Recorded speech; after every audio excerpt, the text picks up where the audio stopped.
Halo, salam sejahtera dan salam sehat untuk kita semua. Ketemu lagi dengan saya, Bapak DMC Payung, melalui video pembelajaran dalam jaringan ataupun daring.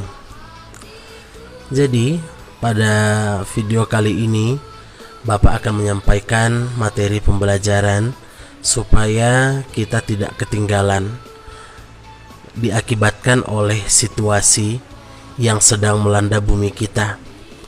Hal ini terjadi akibat dari pandemik virus corona ataupun COVID-19.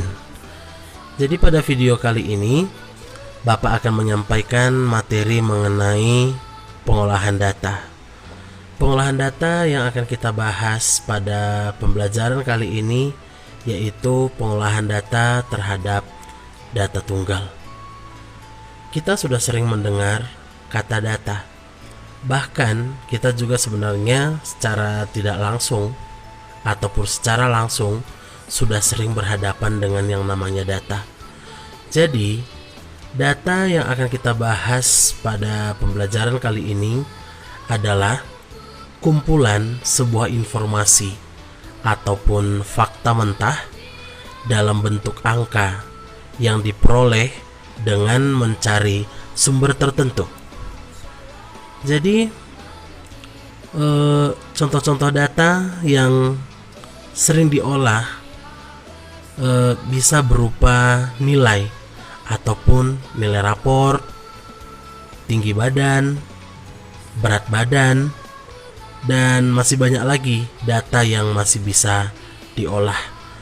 Jadi bentuk pengolahan data yang akan kita bahas pada video kali ini ada 3. Yang pertama, MEAN.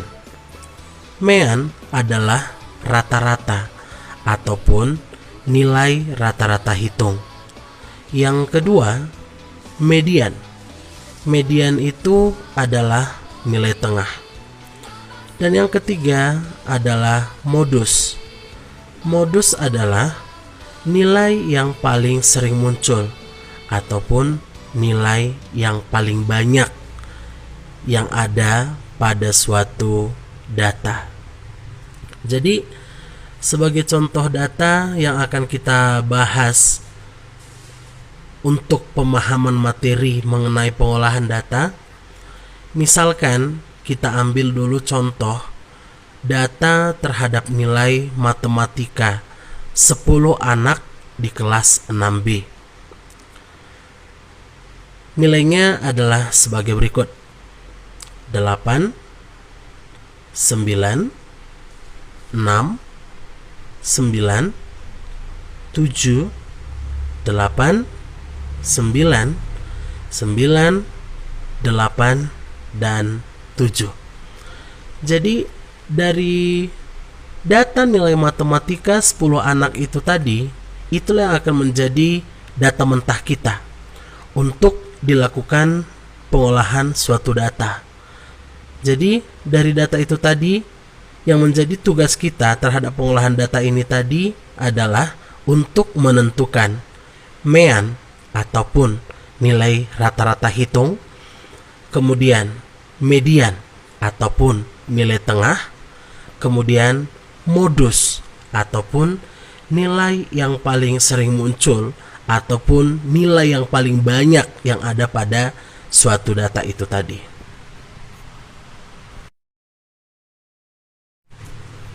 Jadi, sebelum nilai 10 anak itu tadi kita olah, maka kita harus paham dulu ya rumus untuk masing-masing tahapan pengolahan data itu tadi.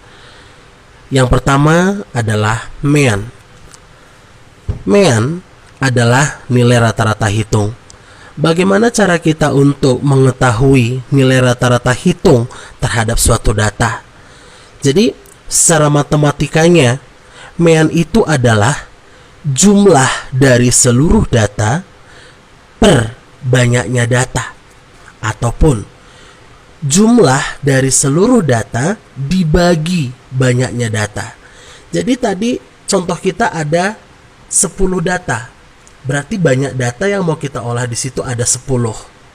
Jadi dari nilai 10 anak itu tadi 8, 9, 6, 9, 7, 8, 9, 9, 8, dan 7 itu harus kita jumlahkan dulu.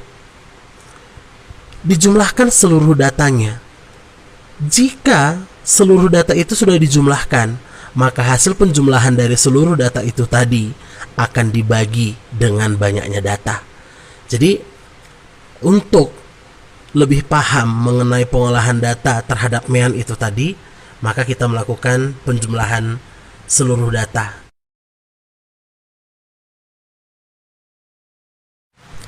Baik, kita lanjutkan yang kedua. Yang kedua adalah mencari median. Seperti yang sudah Bapak sampaikan tadi, median adalah nilai tengah. Jadi untuk mengetahui median yang menjadi rumusnya, ini hanyalah sebagai suatu persyaratan. Bagaimana syaratnya untuk mencari atau mengetahui median terhadap suatu data? Maka syaratnya adalah kita harus mengurutkan.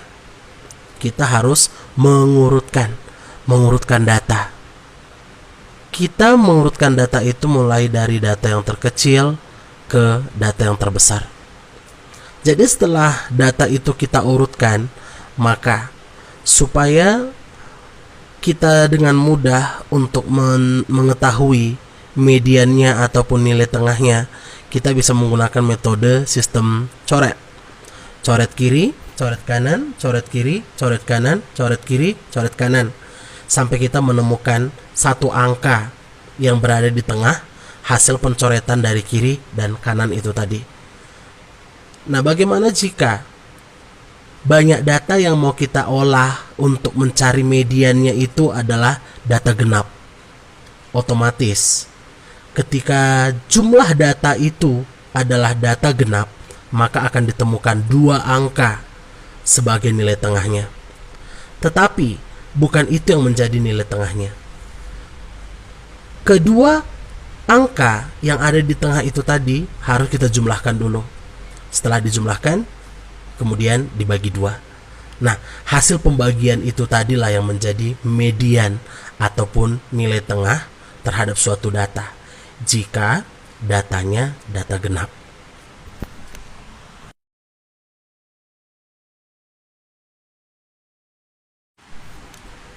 Kemudian yang ketiga ada modus.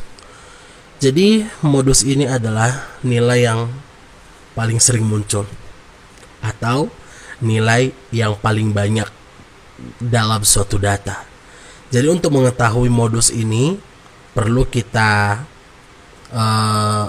teliti atau kita jeli untuk melihat nilai-nilai yang ada pada suatu data itu tadi. Jadi bisa kita menghitung. Contoh seperti data kita tadi, ada nilai 6-nya, ada nilai 7-nya, ada nilai 8-nya, dan ada nilai 9-nya. Jadi kalau kita memperhatikan nilai dari 10 anak itu tadi, maka nilai berapa atau angka berapa yang paling banyak di dalam kumpulan nilai matematika 10 anak itu tadi.